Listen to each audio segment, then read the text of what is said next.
Has the Xbox first-party games multi-platform strategy hurt the Xbox brand? Let's look into it.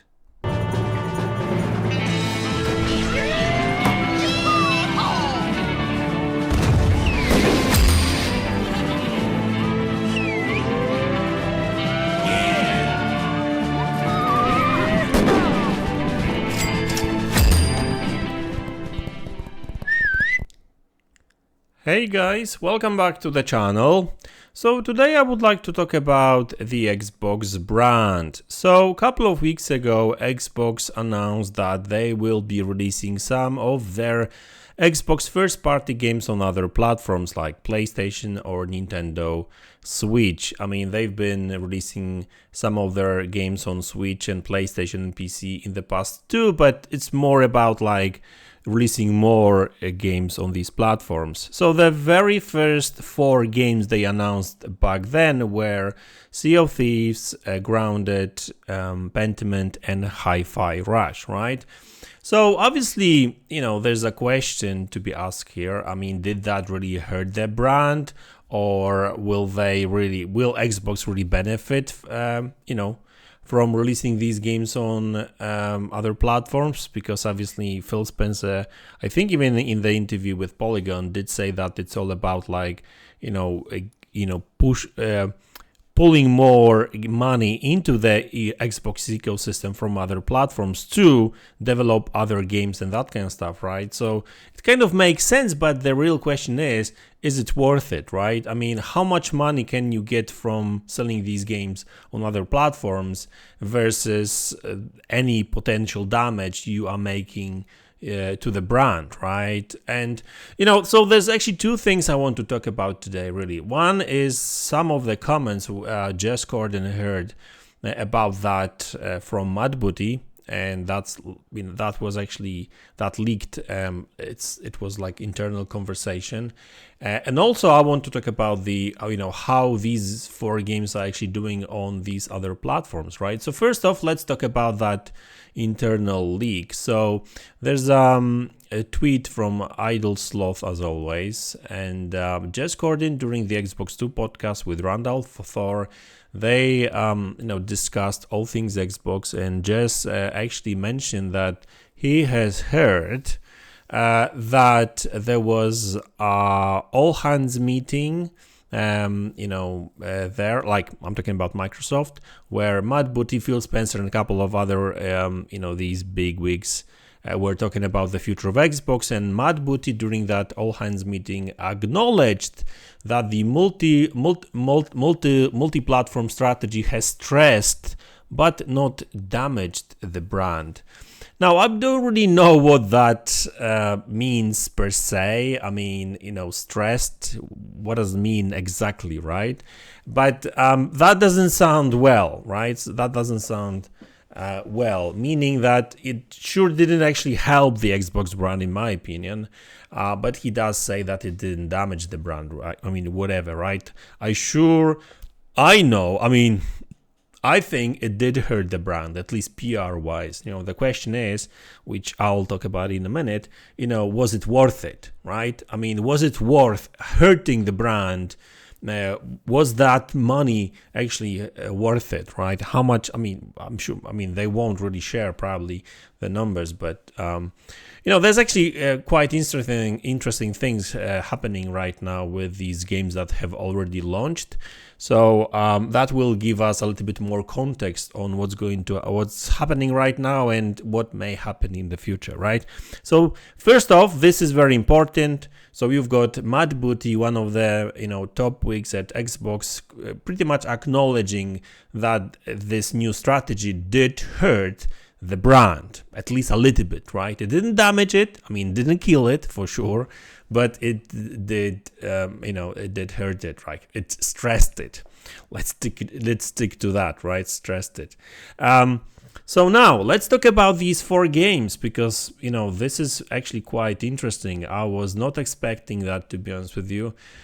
So there's 4 games that were announced. 2 of them already launched.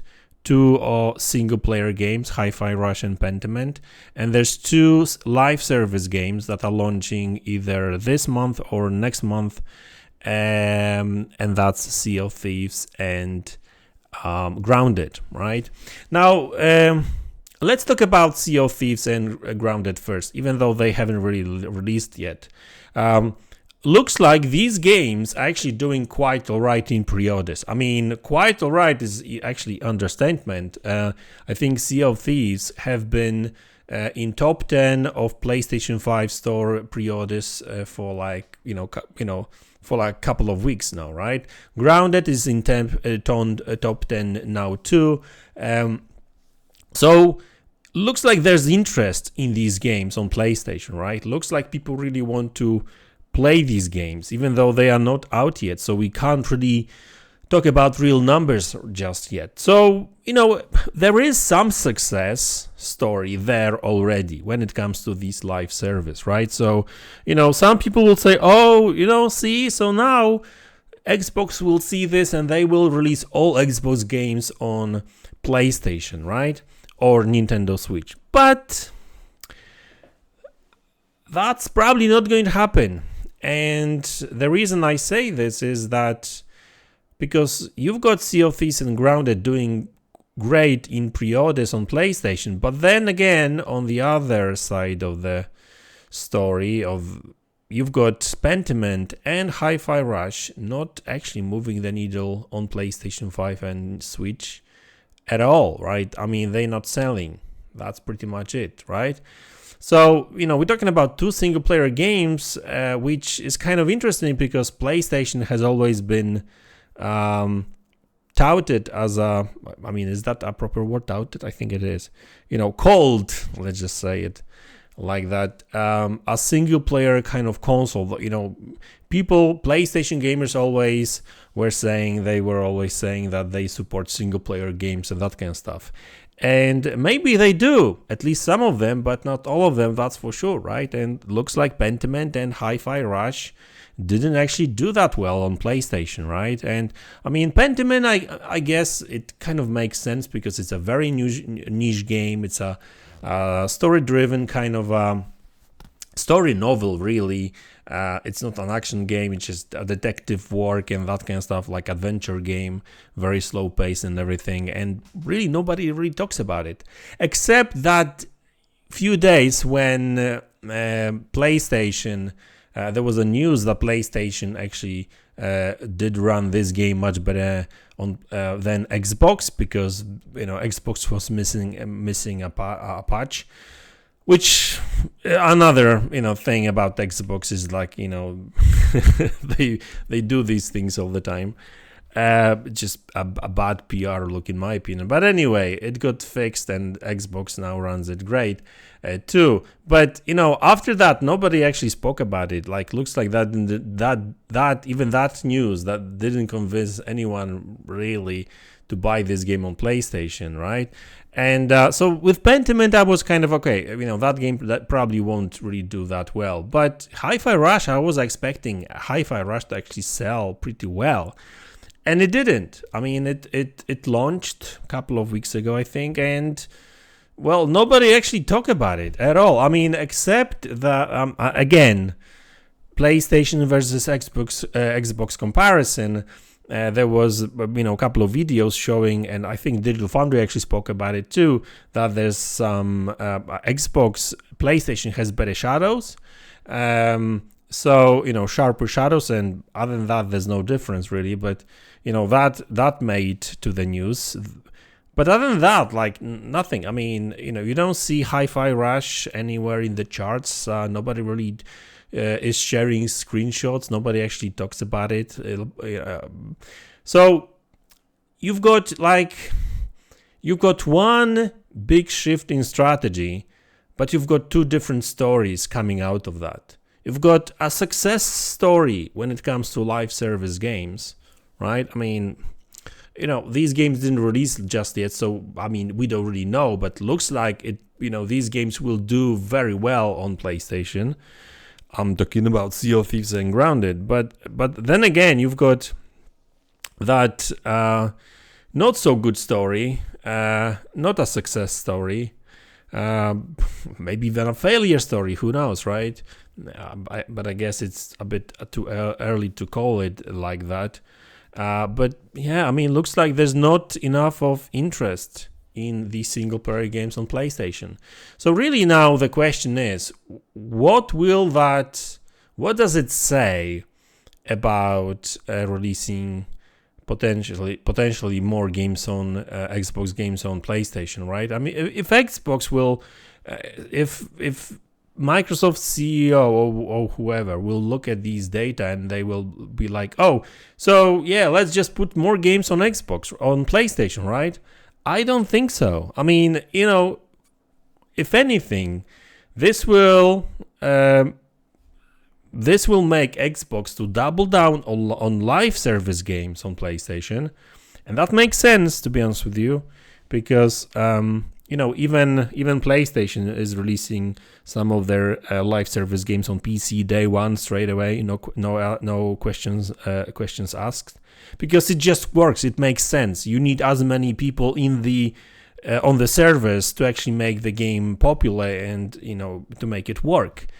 So it makes sense for Xbox also to release these live service games on other platforms too, right? So me personally, I think, and this is just my opinion, right? But it is based on some data at least, right? In my opinion, what's really going to happen is that any future live service games that Xbox releases, they will end up on PlayStation day one or a little bit later. It probably depends on the title. But yeah, I can see no problem. I mean, I can see more and more live service games releasing on PlayStation, right? Single player titles, I don't think so. Because they don't really sell that much. I mean, I guess, some people may argue that, hey guys, but Pentiment, Hi-Fi Rush, they are not the biggest of the Xbox games, really. So maybe that's why they didn't do that great. But you could say that Grounded wasn't really the biggest of their games either, and it's actually doing quite alright in pre-orders. I mean, Sea of Thieves didn't actually did that well at first on Xbox either. It was like a smaller games. Now, obviously, it grew and it has a ton of content, but I wouldn't really call. I mean, Sea of Thieves, I guess right now we could call it a premier Xbox experience, but Grounded, not really. And the Hi-Fi Rush, like I said, I was expecting Hi-Fi Rush actually to do quite well, and it didn't. So if anything, I think that when it comes to live service games, you will see more games like that on PlayStation and Nintendo Switch for sure. When it comes to single player games, probably not many. I mean, and if at all, that you will probably see them quite late. So don't expect games 3 months after their release on Xbox, right? However, there's an interesting question, and really the last one today I'll talk about. What about the games like Halo, Gears, I guess Forza Horizon, because they offer both single player and multiplayer modes, right? Would these games do well on PlayStation? I think they would, because I mean, pretty much, I would say that pretty much all games that did very well on Xbox would probably do very well on PlayStation too. But the question is, I mean, do Xbox really want the best Xbox stuff to be on other platforms too? Because really, when it comes to content, the question is, are you trying to build a platform, or do you just want to become a third-party publisher, right, at this point? Because really, if Xbox won't have any exclusive content, at least timed exclusive content on their platform, I mean, honestly, nobody will buy the console unless they do something really spectacular with their hardware, which I don't really expect that to happen. But I think that overall, like, I mean, who knows, maybe 10-15 years from now things will change again, and I mean, who knows, maybe everyone will be just a multi-platform kind of, we will be all multi-platform family, and everyone will release everything on other platforms too. Who knows? That may happen in the future. But for now, I think what's really going to happen is that single-player games are not going to be coming that fast to PlayStation. Maybe some games here and there, but for the most part, probably not. Live service games for sure, and there's going to be more coming, maybe even day one. I wouldn't be surprised. So I mean, at the end of the day, games like Overwatch from Blizzard or Call of Duty, they are multi-platform already, so it makes sense just to support them. And Microsoft have been supporting a number of Bethesda online games on PlayStation 2, like Fallout 76, Elder Scrolls Online, etc., right? But games like Starfield, I don't think that game is coming. At least not anytime soon. I mean, who knows? Things may change, right? Again, maybe Xbox will decide one day to be a publisher, just publisher. But I don't think that's actually in their plans right now. And it looks like, they still planning to release the Xbox.